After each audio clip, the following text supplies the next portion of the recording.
Hey guys, I just wanted to give you a quick overlook over this new Hydroflask Sling bag. One of the reasons why I got this bag was that I was shopping around for sling bags, and this particular one is one of the few ones that has an exterior pocket to hold a water bottle.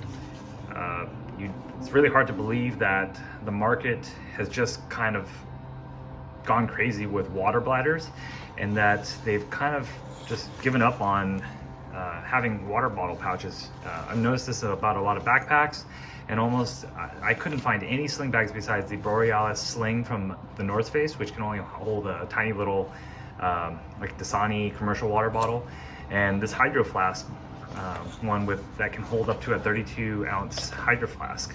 I bought this after using a familiar sling bag called the Patagonia Atom 8-liter. So far, my favorite sling bag to date. And so then I decided to get this guy because on most of my outdoor little adventures and just like treks outside, it's one of those things where I want to pack as little as possible, but because I'll be out and about, I need to have water to stay hydrated.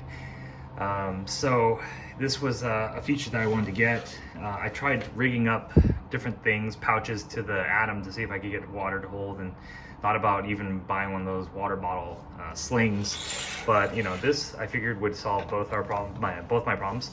I did find that there were some issues with this particular design. Initially, you do see some goring here, which is great that it has stretch. Sorry, I don't know about goring. It does have some stretching, which is good, except I would have liked to see kind of like an envelope type system that allows even more stretching out.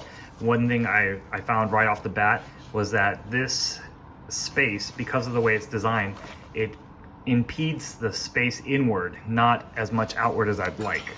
So having a slight envelope design, which will allow it to pitch out, would have been a nice feature to see in this Hydroflask Sling bag. This is just a 24-ounce thermo flask bottle, but as you can see, it handles it pretty well.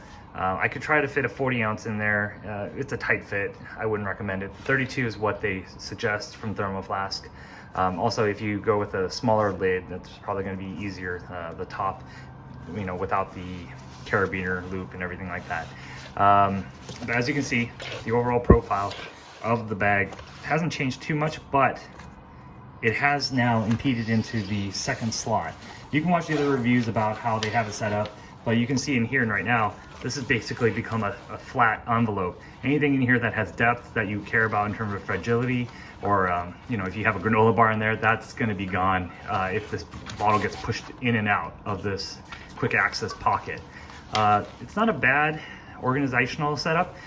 The only problem is, again, the bottle impedes into that space.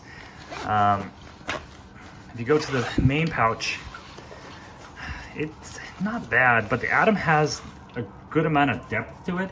Even without the bottle in the bag, you'll see that this is a pretty thin envelope. It doesn't have a lot of depth. You get maybe 1.5 inches over here on this wall, and then the construction just kind of wants to make it flat. I do like that Hydroflask added a privacy pouch. This might be nice for, you know, a phone or a passport if you're traveling, you know, with that personal item restriction. This is really nice. I found the padding to be a little thin compared to the Atom, and the security strap, which, you know, can be tucked away, is a nice little feature. The biggest problem I have with this bag is that it's just simply not as comfortable as the Atom. And I can basically break this down to the fact that, that the strap comes down almost towards the center line of the bag, whereas the Atom, it comes off center and across the body. So that actually is quite noticeable while carrying this this bag around. The pouch on this is a usable size. It holds a bunch of different little things, up to sunglasses and such. This one, you know, you're probably gonna get lip balm in there at most, and I don't know what else, maybe a pen clipped onto the outside. Just didn't really like it. I like the clips better on these, even though if this doesn't have a security strap, I found this to be very secure. One thing to take note of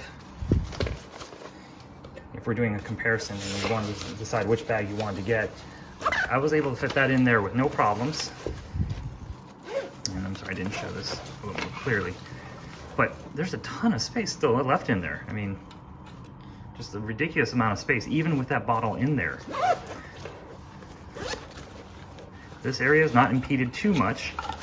You know, I can put stuff in there and you can see, visualize that there's still space in there.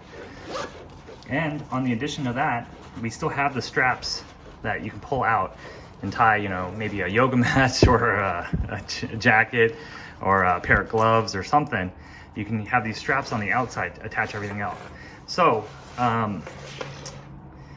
just a little quick video, just featuring the Hydroflask Thermo Sling, Slingback, the Slingback. You know, it seems like a nice bag, but it just doesn't really stack up against what I consider the best sling bag on the market right now. If you guys have any questions, feel free to message me. I know I probably made a bunch of mistakes in the video. Please forgive me, and yeah, if you guys have any more questions or want me to check out any other bags, I will.